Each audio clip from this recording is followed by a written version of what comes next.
क्या जैसे मतलब मेरी वाइफ है, उनको ना कैंसर की प्रॉब्लम है, वो यहीं पे ही है। जी। तो कभी कभी लगता है क्या पिछले जन्म के कर्म थे या इस जन्म के कर्म थे। मेरा सवाल ये है कि क्या मेरे कुछ ऐसे कर्म थे जी उनको ये कष्ट झेलना पड़ रहा है। नहीं नहीं। जैसे किसी व्यक्ति के सुख जीवन में कभी सुख या दुख आता है, तो वो कहता है कि शायद ये मेरे पिछले जन्म के कर्म है या इस जन्म के कर्म है। क्या उसका जो साथी होता है, जीवन जीवन साथी होता है, उसके वो आया ही है कर्म के संयोग से। वो जीवन साथी ही बना है कर्म के संयोग से। तुम्हारा शुभ कर्म उसका शुभ कर्म सुख प्रकट करेगा, तुम्हारा अशुभ कर्म उसका अशुभ कर्म दुख प्रकट करेगा। दोनों को भोगना पड़ेगा। तुम शुभ में हो तो उसको भी शुभ, और वो अशुभ में है तो तुम भी अशुभ, क्योंकि जीवन साथी बना ही वो पूर्व जन्म के कर्म के संस्कार के संयोग से है।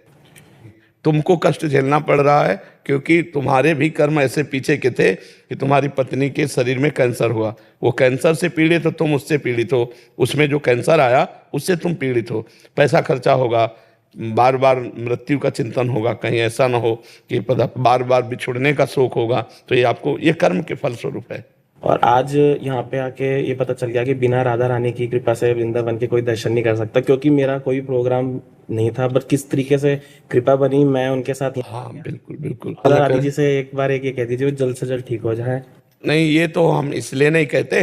हम ये कहते हैं कि जो विधान हो राधा राधा कहते हुए भोग लो। हम अपनी किडनी के लिए नहीं कहते। दो लोग फेल है, डायलिसिस होता है, तो उनको खेलने दो और अपने भोग कर राधा राधा कहते हुए श्री जी के पास चलेंगे। शरीर तो कर्मानुसार जो भोग भोग रहा है उसे भोगने दो, उसको उसमें श्री जी को सम्मिलित मत करो।